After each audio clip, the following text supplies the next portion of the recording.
A transformation is a change in position, size, and shape of an object.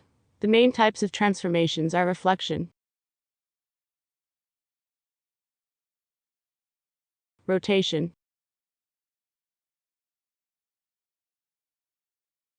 enlargement,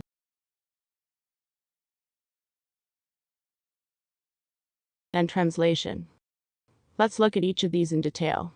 The first type of transformation that we will consider is translation.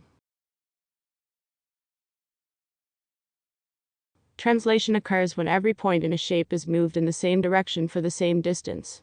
As we can see in this example, triangle ABC has been translated to triangle PQR. Therefore, vector AP is equal to vector BQ, which is also equal to vector CR. Vectors AP, BQ, and CR are called translation vectors.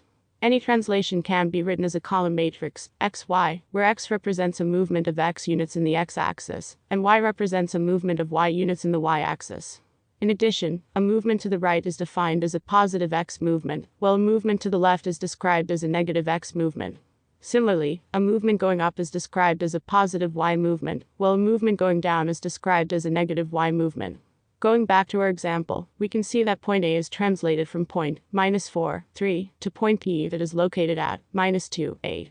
Similarly, point B is translated from -2, 2 to point Q at 0, 3, and point C is translated from 7, 0.5 to point R at 9, 6.5.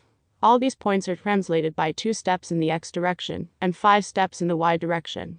Therefore, the translation can be denoted as 2, 5. The second type of transformation that we will consider is reflection.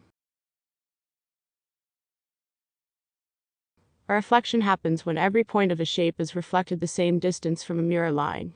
In the example here, the mirror line is the y-axis, and the distance from the left shape to the y-axis is similar to the distance from the right shape to the y-axis, namely 1 unit. Please note that points that are on a mirror line are their own images, a property that is called being invariant. This means that the object remains unchanged in size and shape even after the transformation. A reflection transformation preserves lengths and angles, but reverses direction. The object and its reflected image are then called oppositely congruent. This means the object and its reflected image are both similar in size and shape, but face opposite directions.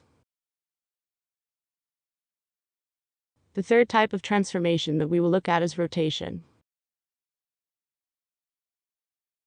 A rotation happens when a shape is moved around a given point through a certain angle. Anticlockwise rotations are positive, while clockwise rotations are negative. In the example alongside, the shape undergoes a negative rotation of 135 degrees.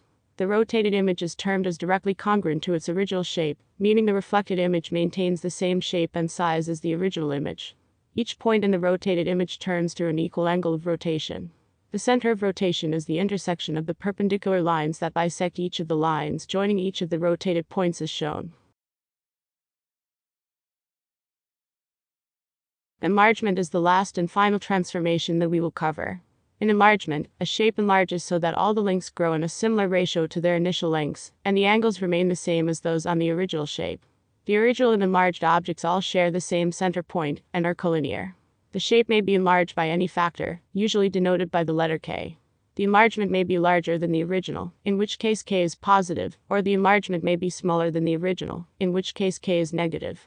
In this example, the shape enlarges by a factor K of 2, growing from a width of 2 units to a width of 4 units.